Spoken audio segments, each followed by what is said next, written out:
Então a gente viu que na aula passada que nosso código já executou em paralelo, simultaneamente, então essas somas. Cada thread se responsabilizou por fazer um pedacinho da soma do vetor, mas nós nos deparamos com o seguinte problema: e se n for maior do que 1024?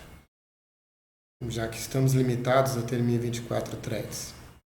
Bem, é óbvio, a questão todo já viu, né? A gente não está usando ainda os blocos, estamos usando apenas um bloco e portanto um SM só, então temos ainda muitos recursos à nossa disposição.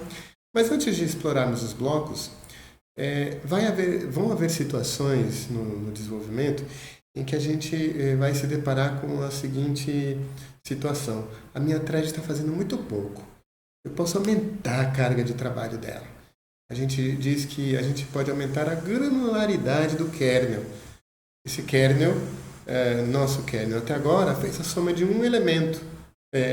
De cada kernel tratou só a soma de um elemento do vetor. Nós poderíamos, por exemplo, aumentar a tarefa do kernel, de cada thread, e fazer com que ele fizesse mais somas.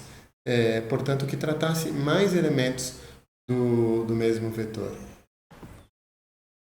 Então, por exemplo, vamos supor que eu queira tratar um vetor de 2048 elementos, tendo à minha disposição apenas um bloco. Eu poderia fazer com que cada thread somasse o seu índice e depois o índice dele mais 1024. Então, o thread 0 somaria o índice 0 do vetor e o índice 1024 do vetor. O thread 1 somaria o índice 1 e o índice 1025. E então, esse mesmo thread, a gente aumentou a carga de trabalho dele, a gente aumentou a granularidade. Essa é uma maneira da gente implementar. Vamos supor que aqui o meu n é um valor acima de 1024.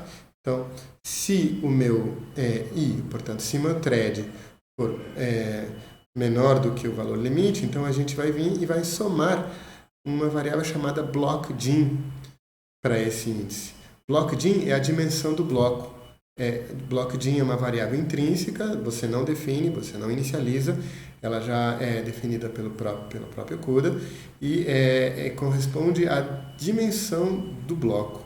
Então, quando a gente criou um determinado kernel, a gente disparou um número de blocos e o número de threads por bloco. BlockDin é exatamente o número de threads que a gente estipulou que um determinado bloco tem, a dimensão do bloco. Tá? BlockDin X, porque a gente vai ver depois que a gente pode ter a modelagem do bloco em 1, 2 ou 3 dimensões, mas por enquanto tudo é uma só dimensão para a gente. Então vamos lá, veja que aqui eu modifiquei um pouquinho o código, coloquei while i menor do que n. Atenção que agora o n precisa entrar como um parâmetro do meu kernel, porque senão ele não vai, a GPU não vai saber que tamanho é esse n aqui. E agora aqui na chamada do kernel, vejam que eu incluí, em primeiro lugar, aqui o n como parâmetro. Depois eu coloquei agora o valor do vetor ser 2048. Atenção, eu não posso colocar aqui 2048, porque o meu limite é 1024.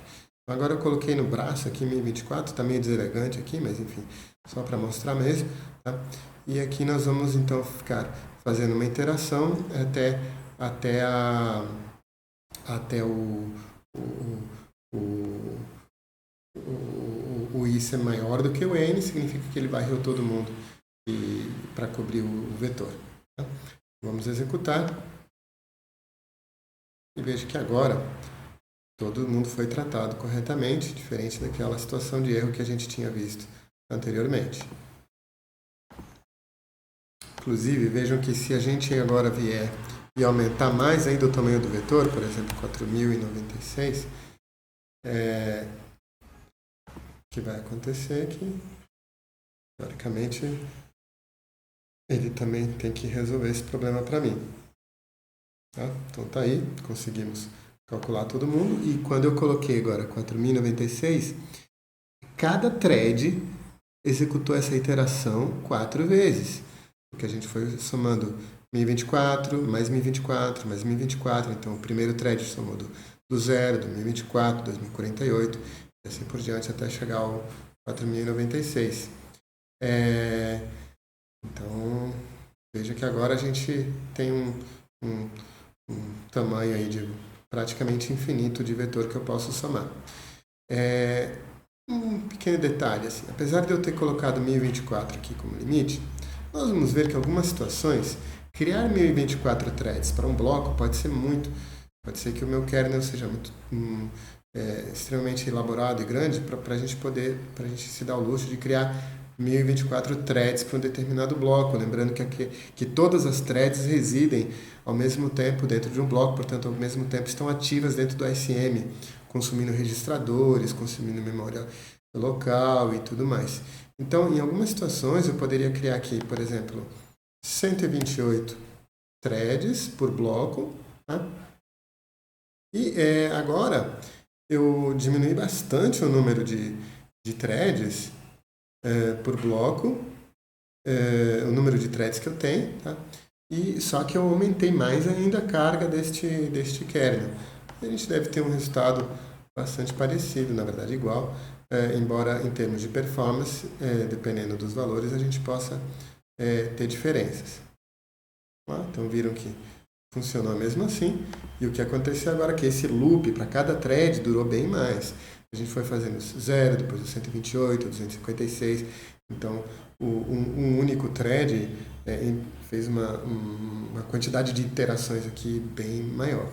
Então, deve estar claro que com esta situação a gente aumentou a granularidade da thread e a gente fez mais trabalho. E às vezes isso é interessante, porque às vezes pode ser mais eficiente a thread resolver mais coisas do que a gente ter muita thread resolvendo coisas menores.